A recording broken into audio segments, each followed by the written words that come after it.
Hello my dear friends.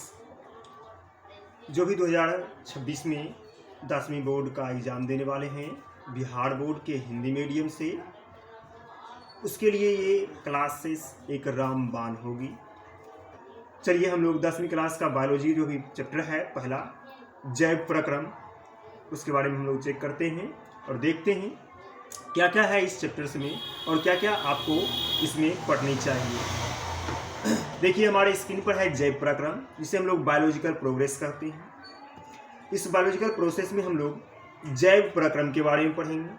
आखिर ये जैव प्रक्रम है क्या चीज़? जैव प्रक्रम जो होती है वह हमारे जीवों की जो क्रियाएं होती है उसके बारे में कहा जाता है, यानी कि वह सारी प्रक्रियाएं जिसमें जीवों का अनुरक्षण होता हो। अनुरक्षण का मतलब होता है क्या चीज़? तो अनुरक्षण का मतलब जो होता है वो होता है पोषण, श्वसन, उत्सर्जन, परिवहन और प्रजनन। ये सारी प्रक्रियाएं इस तरह से जो होती है वो कुल हमारा जैव प्रक्रम के अंतर्गत आता है। ये जो जैव प्रक्रम होती है इसमें पहला स्टेप्स हमारा है पोषण का, न्यूट्रिशंस। इस न्यूट्रिशंस को हम लोग एक बेहतर तरीके से डीपली ढंग से अच्छी तरह से समझेंगे डिटेल से। चलिए पोषण, आखिर ये पोषण है क्या चीज़? तो पोषण कोई भी चीज़ हो सकती है। इसमें हम लोग खाना खाते हैं तो हम अपने शरीर के लिए क्या कर रहे हैं? एक पोषण दे रहे हैं, देने के लिए दे रहे हैं। गाय भैंस जानवर जितनी भी होती है अपने शरीर के लिए कुछ न कुछ भोज्य पदार्थ अपने शरीर के अंदर खाती है। वही भोज्य पदार्थ शरीर के अंदर जो ग्रहण होती है हमारा पोषण कहलाता है। देखिए वे प्रक्रियाएं जिसके द्वारा जीव भोजन प्राप्त करते हो, उसे पचाता हो और शरीर की ऊर्जा वृद्धि और मरम्मत के लिए उपयोग करता हो, क्या कहलाएगा? पोषण कहलाता है हमारा। ये पोषण जो होती है हमारी भोजन के जरिए हमें ऊर्जा और ढेर सारे पदार्थ के रूप में प्रोटीन्स हमारे अंदर मिलती है। उसका एग्जाम्पल्स आप लोग देख सकते हैं। एक फ्रॉग्स जो कि अपने पोषण के लिए छोटे मोटे कीड़े मकोड़े पर आश्रित हैं, और दूसरा हमारे पास में एक शाकाहारी जीव है जो कि घास, पत्ती, दूब या पेड़ के पत्तियों से अपना भोजन ग्रहण करते हैं, और एक हम लोग मनमानव जो हैं जो कि सर्वाहारी के अंतर्गत आते हैं, पेड़ पौधे को भी, मांस मछली को भी, और बहुत ढेर सारे पदार्थ होते हैं उसे हम लोग खा करके भोजन को ग्रहण करते हैं। अब हमारे आते हैं पोषण के प्रकार। यह है आखिर पोषण के जो प्रकार है, पोषण होता कितने प्रकार से है? तो पोषण जो हमारा होता है वो मात्र 2 प्रकार से होता है। कितने प्रकार से? 2 प्रकार से। पहला हमारा होता है स्वयंपोषी, दूसरा होगा हमारा परपोषी। ये स्वयंपोषी और परपोषी दोनों एक दूसरे के अपोजिट होती है। स्वयंपोषी का मतलब हुआ जो सूर्य की प्रकाश की सहायता से अपना भोजन ग्रहण करता हो, बनाता हो, वह हमारा स्वयंपोषी कहलाता है। स्वयंपोषी के अंतर्गत आती है कौन कौन सी जीव जी? तो स्वयंपोषी के अंतर्गत जो जीव आती है वह है हमारा पेड़ पौधा, युगलीना। ऐसे पौधे बहुत ढेर सारे हैं जो कि परपोषी के अंतर्गत भी आते हैं। गिटहरी हो गया और मरबेल हो गया है, तो उसे हम लोग परपोषी में पढ़ेंगे। फिलहाल हम लोग स्वयंपोषी के बारे में जानते हैं। स्वयंपोषी में देखिए आपके स्क्रीन पर फ्लैश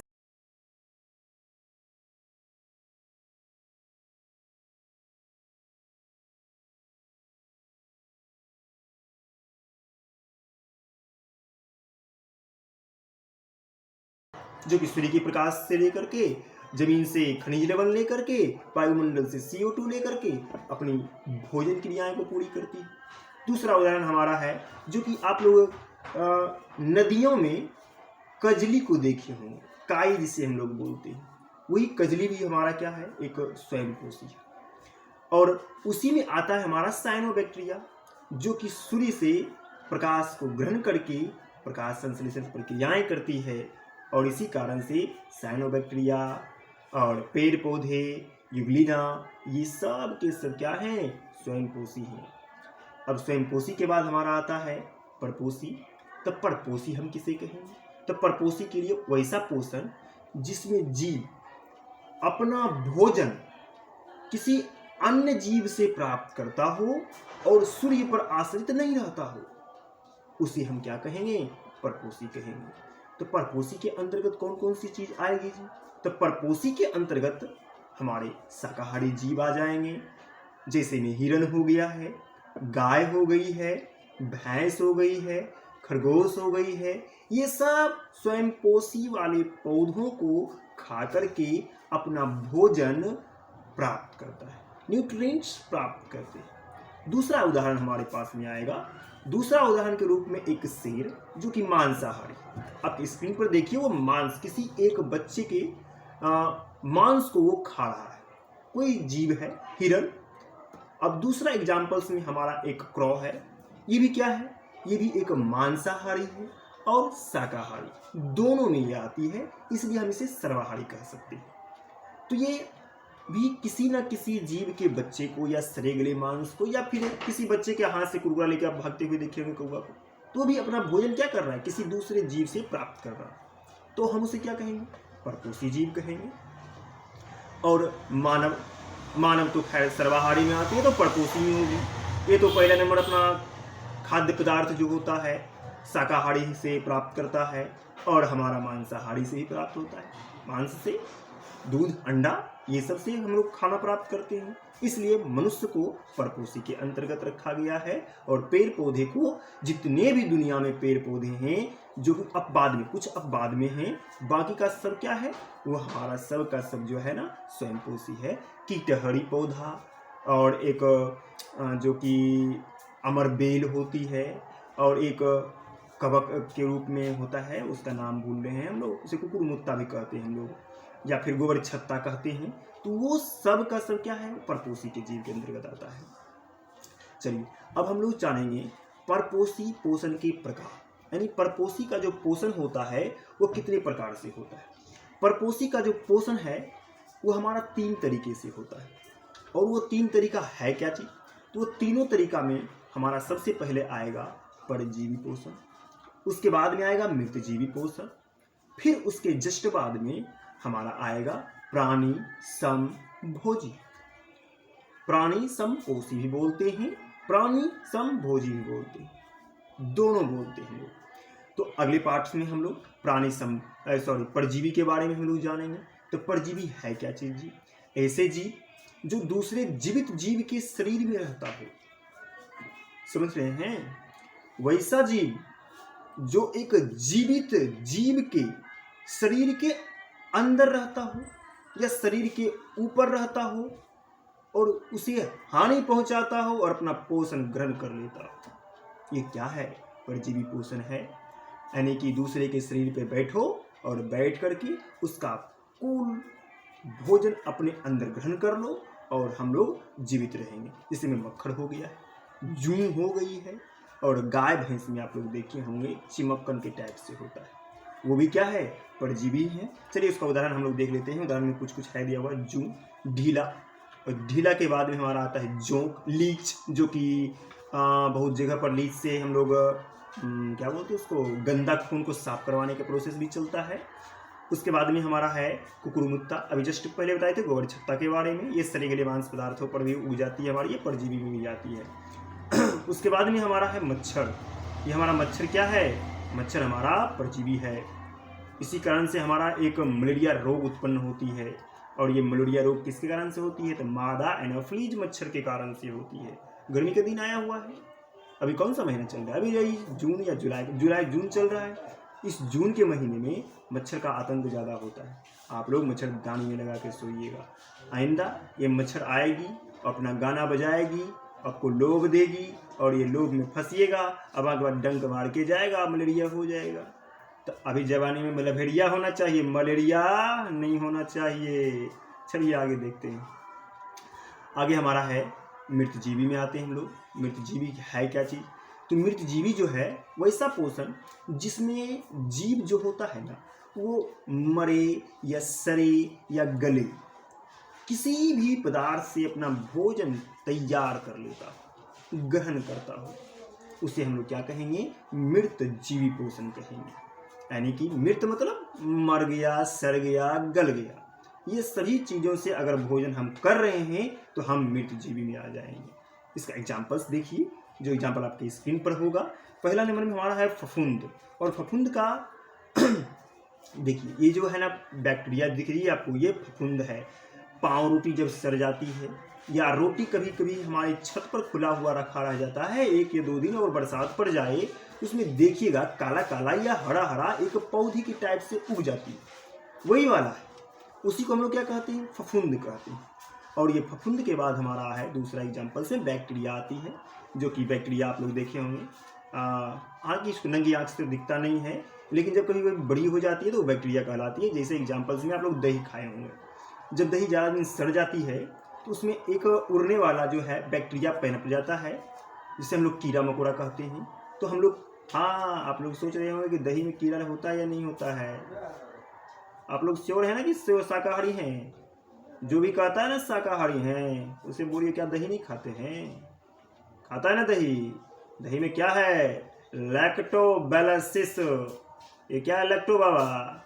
ये तो जीवन है जी, इसको खा लेता है और कहता है हम शाकाहारी हैं। कोई नहीं शाकाहारी है, हर कोई जो है ना मांसाहारी में आता है।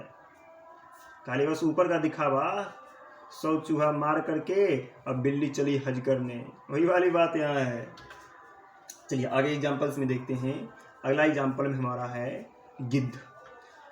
हालांकि गिद्ध को हम लोग पर्यावरण के पर्यवेक्षक भी मानते हैं, जो कि अब बहुत कम जनसंख्या में रह गई है। पहले ढेरों सारी में थे, तो सरे गले जितनी भी गाय भैंस गांव में मर जाती थी उसे हम लोग शमशान के किनारे या नदी किनारे फेंकाते थे, तो उसे सफाया करने का काम क्या करती थी। लेकिन अब इसकी जनसंख्या कम हो चुकी है, क्योंकि वो हमारे वजह से ही है।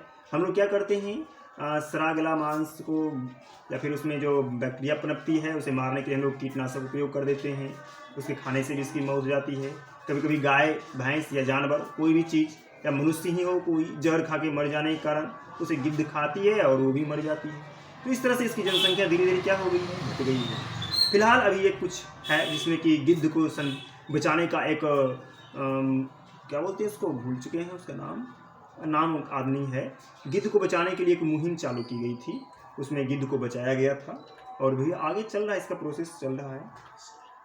चलिए अभी तक हम लोग जो जाने हैं इसके बारे में, परजीवी के बारे में, मृतजीवी और परजीवी के बारे में, वो बहुत है। अब आगे चलते हैं। प्राणी संभोजी किसे कहते हैं। प्राणी संभोजी से पहले एक चीज़ समझ लीजिए, आपको ये यूट्यूब्स पर वीडियोज को खोजने में बहुत दिक्कत होगी। तो सबसे पहले आप क्या कीजिए, mswmclasses.com mswmclasses.com गूगल पर सर्च मार करके ऐप्स को वहाँ से डाउनलोड कर लीजिए। ये आपका ऐप्स प्ले स्टोर पर नहीं है, किसी कारण वजह से ये हमारा प्ले स्टोर पर से उड़ा दिया जा रहा है। हम बार बार कोशिश कर रहे हैं बड़ा जल्दी यहाँ आ जाए, अपडेट हो रही है।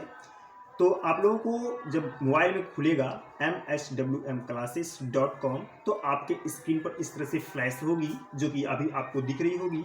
इसमें जाने के बाद आपको लॉगिन के लिए पहले साइन अप करना पड़ेगा, रजिस्ट्रेशन करना पड़ेगा। उसमें आपका फुल नाम डालना है ताकि आप रिजल्ट के वक्त आपका नाम अच्छी तरह से दिख सके। हालांकि दूर दराज के बच्चे भी इसमें जुटे हुए हैं। करीब अभी तक में 1 महीना हुआ है इस ऐप्स को लॉन्च किया हुआ और 4000 से प्लस बच्चे आ चुके हैं इसमें। तो वहाँ सबके आगे में स्क्रीन पर आपका नाम ही रहेगा। तो यहाँ देखिए आपका फुल नाम डालना है, ईमेल आईडी श्योर डालिएगा, क्योंकि OTP ईमेल आईडी पर ही जाती है, मोबाइल पर नहीं जाती है। हैकिंग के पर्पस की वजह से हमने मोबाइल नंबर में OTP नहीं दिया है। उसके बाद हमारा आता है फ़ोन नंबर भी करेक्ट डालिएगा। फिर उसके बाद है पासपोर्ट। आप लोग पासपोर्ट के जरिए में अपना नाम या कुछ अंक डाल करके बनवा सकते हैं, और कंफर्म पासपोर्ट में सेम टू सेम पासवर्ड के जैसा डालिएगा। अगर समझ में नहीं आ रही हो तो देखिए हम थोड़ा यहाँ पर हेल्प कर दे रहे हैं आप लोगों को, किस तरह से डालना है आप लोगों को। यहाँ जो दिया हुआ है पासवर्ड में, आप लोगों को पासवर्ड अगर याद नहीं हो तो बड़ी वाली KUMAR@123 इस तरह से करके ये दोनों में इसी तरह से डालना है, KUMAR@123। अब बाकी का तो अपना फुल नेम, ईमेल एड्रेस और फिर फ़ोन नंबर, ये तीनों अपना डालिएगा। लेकिन पासपोर्ट में अगर आप ये डालते हैं ये पासपोर्ट आपका सभी जगह काम करता है, कोई भी एग्जाम को समय ये काम करेगा। अब आगे है हम लोगों का, जब लॉगिन कर लीजिएगा, इसमें साइन अप कर लीजिएगा, तो उसके बाद में आप लोग को लॉगिन आता है। लॉगिन में आप ईमेल आईडी और मोबाइल नंबर इस दोनों को यूज कर सकते हैं, और पासपोर्ट जो पीछे आपने बनाया था kumar@3 उससे आप लॉगिन कर सकते हैं। जैसे ही आप लोग लॉगिन कीजिएगा तो आपके ऊपर में, आपके हेड में एक बिहार बोर्ड या फिर अदर कोई एग्जाम्स के बारे में आपको यहाँ पर दिखेगा, शो करेगा। आप यहाँ पर ये वाला बटन को क्लिक करके यहाँ पर जैसे क्लिक कीजिएगा तो आपको Bihar board classes 10th class इस तरह से करके दिखाई पड़ेगा। वहाँ पर आप उसमें क्लिक कर लीजिएगा। हालांकि इस ऐप्स में एक ही एग्जाम्स नहीं है, बहुत अनेकों एग्जाम्स है। बिहार SSC, दरोगा, रेलवेज, बहुत ऐसे कंटेंट हैं, करीब 8000 से प्लस एग्जाम्स इसमें है केवल। लेकिन आप 10th क्लास का भी है तो आप 10th क्लास का देखिए, इसमें अदर क्लासेस भी है। उसके बाद क्या करना है, यहाँ पर आप लोग दबाइएगा। दबाने के बाद आपको एक बिहार बोर्ड का पॉपअप दिखेगा, और उस बिहार बोर्ड के पॉपअप पर जैसे क्लिक कीजिएगा तो अभी जो है इसमें टेस्ट सीरीज 2026 का फ्री डाल दिए हम लोग, एकदम फ्री है। लेकिन अभी से पहले फ्री नहीं था, ये 10 दिन पहले हमने फ्री किया है। पहले साइंस, इंग्लिश जो कंटेंट है दिया हुआ, ये सब हमारा पहले का कंटेंट है, जो कि मतलब कि क्लासेस से पहले करवाया करते थे, और वो है। और जो नया 2026 में अभी हम लोग डाल रहे हैं वो यहाँ पर प्योर एक मक्खन के रूप में है, जो कि आपके अंक के साथ साथ में एवरेज को भी आगे बढ़ाएगा, नॉलेज को भी आगे बढ़ाएगा। इस ऑल टेस्ट का बुक जो है हमारा अमेजन पर आया हुआ है। कहाँ पर आया हुआ है? अमेजन पर। अमेजन पर आप लोग MSWM science SCIENCE science book लिख करके आप पब्लिश करते हैं, सर्च करते हैं, तो आपको एक बुक मिलेगा, जो कि वो बुक आपको अभी 10 दिन के बाद अमेजन पर आ जाएगा। करीब वही 28 या 29 जून से आ जाएगी। आप लोग डाउनलोड करके मंगवा सकते हैं, और वही कंटेंट और उसी से होमवर्क सीरीज की तरह इसमें स्टार्ट कीजिएगा 2026 का। उसमें से आप चैप्टर पढ़ लीजिए, फिर यहाँ आकर के टेस्ट डालिए, देखिए आपका रैंकिंग कितना आता है। आपको बहुत मज़ा आने वाला है। 2026 में अगला नंबर टॉप में आपका ही रहने वाला है। लेकिन हाँ, अगर आप इसमें बेईमानी कीजिएगा, आप नीचे रैंक से 1 नंबर में आ जाइएगा। पता चलेगा 100 में से 1 ही गायब हो गया है, बाकी बात 0-0। इसलिए बेईमानी नहीं, एकदम होशियारी से, लगन से मेहनत कीजिए, आपका रिजल्ट बनेगा। इसमें हम वादा के साथ कहते हैं, आपका रिजल्ट इसमें एकदम नहीं चूकने वाला है। चलिए अब हम लोग आगे अपने सिलेबस की तरफ चलते हैं। सिलेबस से पहले देख लीजिए, अगर किसी को पता नहीं हो तो देख लीजिए, स्क्रीनशॉट मार लीजिए सब। MSWMclasses.com यही सर्च करना है गूगल पर, ठीक ना। चलिए हम लोग आते हैं प्राणी संभोजी पोषण में, यहीं पर छूटे हुए थे। तो प्राणी संभोजी पोषण आखिर क्या पोषण कहलाती है? तो वैसा पोषण जिसमें जीव ठोस या तरल रूप में अपना भोजन ग्रहण करता हो, उसे हम क्या कहेंगे? प्राणी संभोजी पोषण। तो ठोस या द्रव के रूप में तो हम लोग भी ग्रहण करते हैं। दूध क्या हो गया, लस्सी क्या हो गया, दही क्या हो गया, तरल हो गया। ठोस के रूप में चावल, दाल, लिट्टी, रोटी, अरे सिंघारा कैसे भूल जाइएगा, सिंघारा, जलेबी, ये सब ठोस है ना। तो ठोस और द्रव के रूप में जो ग्रहण कर रहा है उसे हम लोग प्राणी संभोजी कहेंगे। कोई दिक्कत समझने में? चलिए देखिए एग्जाम्पल में पशु है, मछली है, इत्यादि बहुत ढेर सारा प्रकार का होता है। अब हम लोग आएंगे पौधे के पोषण की प्रक्रिया। अब ये पौधे के पोषण की प्रक्रिया है क्या चीज जी? तो पेड़ पौधा जानते होंगे, तो उस पेड़ पौधों के जो भोजन प्रक्रियाएं होती है ना, उसके बारे में हम लोग पढ़ेंगे, आखिर कैसे कैसे होती है। हम लोग जानते हैं कि पौधे जो होते हैं ना, मुख्य रूप से क्या है, वो एक स्वयंपोषी है। क्या है? स्वयंपोषी। वो प्रकाश संश्लेषण के माध्यम से सूरज की रोशनी लेती है, जल लेती है, कार्बन डाइऑक्साइड लेती है, वातावरण से कार्बन डाइऑक्साइड, और मिट्टी से क्या लेती है? खनिज लवण लेती है। ये सब को मिला करके प्रकाश संश्लेषण प्रक्रिया पूरी कर लेती है। देखिए एक एनिमेशंस के माध्यम से हमने समझाया है। इस क्लाउड्स में कुछ पानी के बूंद गिरे हुए हैं और सूर्य के प्रकाश आ रही है और वातावरण से CO2 ले रही है। मिट्टी से खनिज लवण को ले रही है।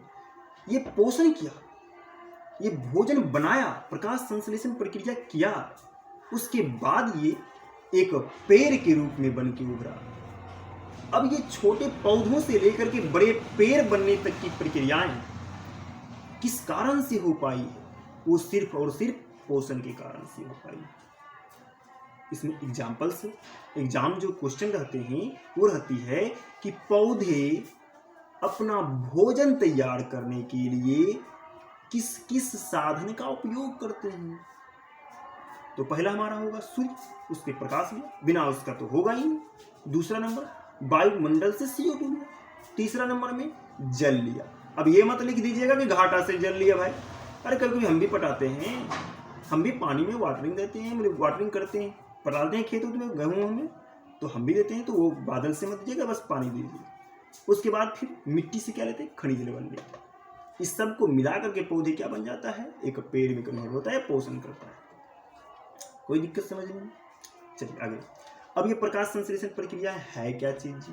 तो प्रकाश संश्लेषण वैसी प्रक्रिया है जिसमें सूर्य से प्रकाश को लेकर के कार्बन डाइऑक्साइड वायुमंडल से लेकर के पौधों की पत्तियां में उपस्थित क्लोरोफिल के द्वारा यहाँ पर पूर्ण रूप से प्रकाश को बदल देती है, एक भोजन के रूप में बदलती है। वही प्रकाश संश्लेषण प्रक्रिया कहलाती है। यह प्रक्रिया मुख्य रूप से पौधों की पत्तियों के द्वारा होता है। देखिए लिखा हुआ क्लोरोफिल, और पौधे की जो पत्तियां होती है वो क्लोरोफिल के कारण ही क्या होती है? हरी होती है। देखिए सूर्य का प्रकाश, CO2 सब कुछ लेकर के क्या बन गया? वो एक पेड़ बन गया था। लेकिन यहाँ जो पत्तियां हैं, इस पत्तियां को जब हम जूम करके देखते हैं तो उसके अंतर्गत देखिए आपको हरा हरा भाग कुछ कुछ दिख रहा है छिद्र के माध्यम से, जो कि उतना विजुअली नहीं है। उसी को हम लोग क्या कहते हैं? स्टोमाटा भी कहते हैं। लेकिन छिद्र अभी नहीं दिख रहा है, इसे और जूम आगे में करेंगे श्वसन चैप्टर में तो वहां पर पता चलेगा। अभी हम लोग कौन से चैप्टर में है? पोषण में है। तो पोषण में वो क्लोरोफिल जो होती है वो सूर्य के प्रकाश को अवशोषित कर लेती है, जिसके कारण से पौधे अपना भोजन तैयार कर पाते हैं। अब अगले में देखते हैं, अगले में क्या चीज दिया हुआ है। आगे है हम लोगों का क्वेश्चन, प्रकाश संश्लेषण का रासायनिक समीकरण। तो देखिए प्रकाश संश्लेषण का जो रासायनिक समीकरण है वो हमारा है 6CO2 प्लस 6H2O प्लस सूर्य का प्रकाश। ये सभी को एक क्लोरोफिल के माध्यम से बदला जाता है C6H12O6 और CO6O2 में। प्लस ऊर्जा छूट गया है, ऊर्जा भी होगा, और प्लस में ऑक्सीजन होती है हमारी, निकलती है, जो आई हुई है 6O। इसमें जो हमारा कुछ कुछ पार्ट है उसके बारे में दिया होगा कि कौन कहाँ से मिलता है। तो देखिए कार्बन डाइऑक्साइड हमारा वायुमंडल से लिया जाता है, पानी जो होता है वो जल से प्राप्त होती है, सूर्य की रोशनी क्लोरोफिल के द्वारा अवशोषित किया जाता है, और हमारा ग्लूकोज C6H12O6 ग्लूकोज का सूत्र है, ये हमारे पौधों के भोजन के लिए बन जाती है। फिर है O2 जो कि ऑक्सीजन, जो कि पेड़ पौधे सूर्य प्रकाश संश्लेषण के प्रक्रिया के दौरान ये छोड़ते हैं, वायुमंडल में उत्सर्जित करते हैं, वो हमारे लिए। आप लोग सोच रहे होंगे कि पौधा अगर नहीं रहेगा तो मनुष्य जीव रहेगा या नहीं रहेगा? अरे दोनों डिपेंडेंट है। अगर पौधा नहीं है तो मनुष्य का खत्म, मनुष्य क्या पूरा जीव खत्म। अब पूरा जब जीवे खत्म हो जाए तब पौधवा कहाँ जाएगा? उसको CO2 के देगा? अरे तो हमें लोग मार के भस्का कदम CO2 देते हैं, दिन भर लेते रहते हैं, छोड़ते रहते हैं, वही CO2 है, लिया और उसको ऑक्सीजन में बदला, उसका भी काम मेरा भी काम। चलिए अगले क्वेश्चन से। अब अगला क्वेश्चन देखिए, उसी में दिया हुआ है प्रकाश संश्लेषण की प्रक्रिया के दौरान क्लोरोफिल अत्यंत आवश्यक है, क्यों? ये BBI क्वेश्चन है आपका, ये क्वेश्चन 2 बार पूछा जा चुका। देखिए क्यों आवश्यक होता है। प्रकाश संश्लेषण की जो प्रक्रियाएं होती हैं बिना क्लोरोफिल के कारण नहीं हो पाएगी। तो पत्तियों में जो वर्णक पाया था, हरा रंग का वर्णक, वो हमारा क्लोरोफिल है। उसी के कारण पेड़ पौधों की पत्तियां में हरा रंग होती है, और यही हरा रंग जो होता है ना, सूर्य की किरण को अवशोषित करता है, यही क्लोरोफिल। अगर क्लोरोफिल ना रहे ना तो देखिए कभी नहीं होने वाला है। ये जो हमारा हरा रंग का वर्णक है ये हमारा किसका है? ये क्लोरोफिल का है। अब आगे देखिए, सूर्य के किरण को अवशोषित करके उसे हरे रंग में परिवर्तित कर देता है। कि हरा रंग जो होती है, देखिए कहने का तात्पर्य ये हुआ कि हमारा सूर्य जो है वो कितने किरणों से मिलकर बना हुआ है? 7 किरणों से मिलकर बना हुआ है। वैजानी फिनाला, जिसमें एक हरा रंग का वर्णक भी होता है, उसे वो लेती नहीं है, उसे लौटा देती है और बाकी को वो क्या करती है, अवशोषित कर लेती है। देखिए हरा रंग का वर्णक जो आया था उसे क्या कर दिया, रिवर्स में डाल दिया। भाई टॉप गियर लगा दो, फट जाए इसको। समझ में आ रहा? यानी कि पेड़ पौधों की जो पत्तियां होती है उसमें क्लोरोफिल होती है और उसी क्लोरोफिल के कारण सूर्य से आने वाली रोशनी को अवशोषित करती है और किस किरण को लौटाती है, हरा किरण को। हरा जो होती है ना, हरा, उसे वो लौटा देती है। क्लोरोफिल के ही कारण वो पूर्ण रूप से सूर्य की प्रकाश को अवशोषित करती है। तो भाई सबसे ज़्यादा किसको अवशोषित करती होगी, तो सबसे ज़्यादा रंग जो अवशोषित होने वाला है प्रकाश का वो है लाल और नीला। और पूछा भी जाएगा ये क्वेश्चन ऑब्जेक्टिव में, पेड़ पौधों की पत्तियां सबसे अधिक किस रंग को अवशोषित करती है। तो आप लोगों को तो पता होगा कि हरा है, तो भाई हरा है तो हरा को अवशोषित कर लेगा। अब पटक से मार कर चल आइएगा, अब पता चलेगा कि रिजल्ट के बाद क्या हो गया, भाई बोरा में कसा गए हैं। पहले ध्यान से पढ़िए। देखिए नीला और लाल रंग के प्रकाश में पेड़ पौधों जो होती है अपना भोजन बहुत तीव्र गति से बनाती है, बहुत जल्दी ग्रो करती है। क्या ठंडी में किसी पेड़ को बांटते हुए देखें जल्दी, गर्मियों में देखिए तो हना के बांटता है। मतलब समझ में आया? गर्मी में वाष्पोत्सर्जन ज़्यादा होती है, लाल और नीली प्रकाश भी होती है, और ठंड में बहुत कम होती है, वाष्पोत्सर्जन कम होती है, इसलिए बढ़ती बहुत कम है। नीली और लाल प्रकाश में सूर्य का प्रकाश संश्लेषण ज़्यादा मात्रा में होता है।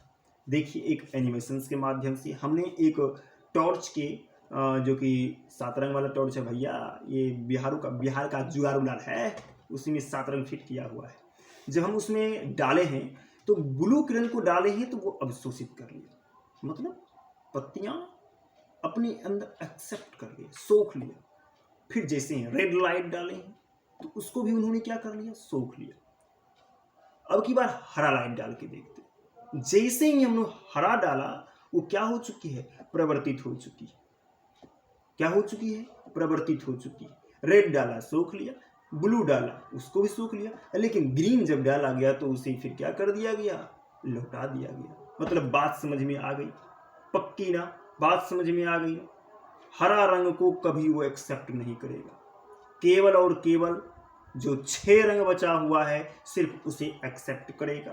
और सबसे ज्यादा प्रकाश संश्लेषण किस रंग से होती है, तो वो होती है रेड और ब्लू, कहा जाए हिंदी में तो लाल और नीला। कोई दिक्कत? क्लोरोफिल जो होती है वो सूर्य की ऊर्जा को एटीपी और NADPH में परिवर्तित कर देती है। एटीपी अब ये कौन सी वाला है, तो एडिनोसाइन ट्राइफॉस्फेट इसका फुल नाम है। एडिनोसाइन ट्राइफॉस्फेट इसका फुल नाम है। अब एक आता है NADPH। ये NADPH क्या है, तो निकोटेनेमाइड एडिनिन डिन्यूक्लियोटाइड फॉस्फेट। हालांकि ये इंपॉर्टेंट है नहीं, एटीपी याद रखिए, ये बहुत कम मात्रा में होती है। एटीपी हाई लेवल का है, वो ज़्यादा मात्रा में उपस्थित होती है, इसलिए एटीपी का ही पूछा जाएगा। क्वेश्चन ये भी रहता है कि एटीपी का फुल फॉर्म क्या है। तो एटीपी का फुल फॉर्म अभी जस्ट पहले अभी पढ़े थे, तो क्या निकला था हमारा, एडिनोसाइन ट्राइफॉस्फेट। एडिनोसाइन ट्राइफॉस्फेट याद कर लीजिए। अब आगे स्टेप में चलते हैं हम लोग। अगला स्टेप में देखिए क्या क्या दिया हुआ है। अब जो है हमारा कहा जा रहा है कि पौधे की जो क्लोरोफिल होती है वह सिर्फ सूर्य के रंग को अवशोषित करती है, रेड को सबसे ज़्यादा, और बहुत ही कम करती है किसको, कम क्या मतलब करती ही नहीं है, ग्रीन को। अब जो सब कुछ को अवशोषित करने के बाद क्लोरोफिल के कारण जो होती है उसमें ग्लूकोज बन जाता है और ऊर्जा बन जाती है। इसीलिए हमें सूर्य की प्रकाश के लिए क्या चाहिए, पौधों में एक क्लोरोफिल नामक वर्णक चाहिए। कोई दिक्कत समझ में आई? दिक्कत नहीं। चलिए आज का क्लास हम लोग इतना ही करते हैं। अब अगले क्लास में हम लोग पढ़ेंगे जंतुओं में पोषण। अभी हम लोगों का क्लास इतना ही रहेगा। अगर ये वीडियो आपको पसंद आया है, अगर आप चाहते हैं कि यूट्यूब्स पर भी ये क्लास फ्री में अवेलेबल हो और ऐप्स पर भी फ्री में अवेलेबल हो, तो आप लोग इस वीडियो में कमेंट में लिखें और हमें लाइक्स करें, ताकि हम इसको और अच्छी तरह से बेहतर ढंग से कर सकें। आप लोग बताइए कहाँ पर कमी रहा, कहाँ पर क्या चीज़ की दिक्कत है, या वॉइस क्वालिटी, स्क्रीन क्वालिटी, या फिर और कोई भी चीज़ दिक्कत है, आप बताइए। हम यहाँ से पूर्ण रूप से सपोर्ट करेंगे। अगर इसका आप लोगों को पीडीएफ भी चाहिए कि भाई हमको पीडीएफ भी चाहिए, हमने पढ़ लिया, अब इसे हम चाहते हैं कि ऑफलाइन भी पढ़ लें, ऑफलाइन तरीके से निकालो, क्लास भी करें, हाथ भी करें, तो इसका पीडीएफ आपको ऐप्स पर मिलेगा। आप ऐप्स के सेक्शन में जाएं, वहाँ पीडीएफ होगा, 10th क्लास लिखा होगा, आप वहाँ पर क्लिक कीजिए, आपको वहाँ पर पीडीएफ मिल जाएगा और वो पीडीएफ फ्री अवेलेबल है। अंत में 10th क्लास का जब 3 मंथ क्रैश कोर्स चालू होगा, तो उसमें प्योर मक्खन के रूप से बताया जाएगा। सिर्फ वो रिमार्केबल वीडियोज होंगे जो, और पीडीएफ डाला जाएगा वो सिर्फ रिमार्केबल होगा, मतलब केवल पढ़े और जा कर के, मतलब जो नहीं भी पढ़ा लिखा है ना, हल्का फुल्का देख लिया, पास, उतना कंटेंटेबल हम लोग रोज हर एक साल देते हैं, हर एक स्टूडेंट को देते हैं ऑफलाइन में। अब की बात ऑनलाइन है, तो देखिए ऑनलाइन कहाँ तक जाता है। चलिए धन्यवाद, लाइक करें, सब्सक्राइब करें, शेयर करें, ताकि दूसरों को भी हेल्प हो पाए। ठीक।